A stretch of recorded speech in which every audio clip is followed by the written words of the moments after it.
These are the best moments on bad zombie maps. One great moment in 5 is when you absolutely destroy the Pentagon Thief. This guy tries to take your gun and you just say no, and then you get a bonfire sale. One great moment on Shangri-La is when you get the baby gun and you kick a baby in the face. One great moment on Moon is when you spawn in and it gives you jug instead of speed, meaning you don't have to reset your game. One amazing moment on Transit is being able to get the pack punch open. Another great moment on Transit is when you get the EMPs for the Easter egg. Let's just freaking go fuck. Another amazing moment on Transit is getting the galvanicles for the first time. These little fuckers are effective and efficient. One amazing moment on Die Rise is when you build this liquefier, and then you proceed to shoot its goo at zombies. Another amazing moment in Die Rise is when you are able to kill the jumping jacks with just your knife or getting 100% accuracy and getting a free perk. Unfortunately for me, it was Who's Who.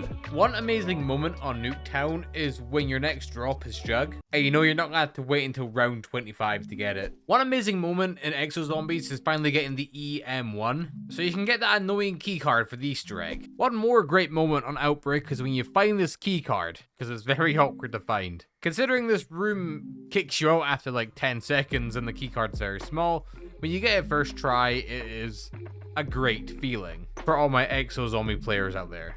One amazing moment in Zetsubo no Shima is when you get the marshals from the box. These things are just so fun to use, and they're one of the best non-wonder weapons in all COD Zombies. One amazing moment on Revelation is when you do the parkour to get the free perk. It's a really fun, cool little side Easter egg you can do to get a free perk, and it can be done relatively quickly as well. And it's cool also having a bit of parkour in Zombies. Despite Shallow Shovel being a pretty awful map, one great moment in it is when you get the katana for the first time. This thing melts. One great moment in Blood of the Dead is going over the catwalk for the first time. Sure, as time's gone on, it's become a bit of a tedious task, but the first initial time you do it is very fun, and it kind of gives the map a jump start, if you guys know what I mean. But even now, I find myself enjoying it, as it just flows naturally with the map. One great moment in Voyage of Despair, it's spawning in for the first time. You see us just scraping across the iceberg, and it really makes you think that Treyarch has gone all out to make this map as similar to the actual Titanic as they can.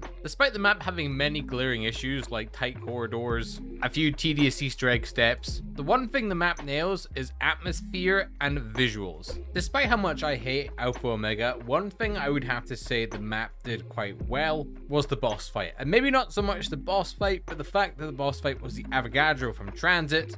It really fits the aesthetic and tone of the map. One amazing moment in Tag Der Toten is when you go up to the George Romero glasses and activate the side Easter egg. It's pretty wholesome and a nice tribute to George Romero. One cool moment in Firebase Z was the parkour aspect. They did take this out later on in the game's life cycle, but if you have these melee weapons here, you can still do it. And as for Vanguard Zombies, one great moment in Shinonuma Reborn was seeing the Wonderwolf return and for it to be actually really effective. And one amazing moment in the Archon was the boss fight. Despite not being the best boss fight in the world, it still was very good. Click on this video here to see COD Zombie features that never returned. Goodbye.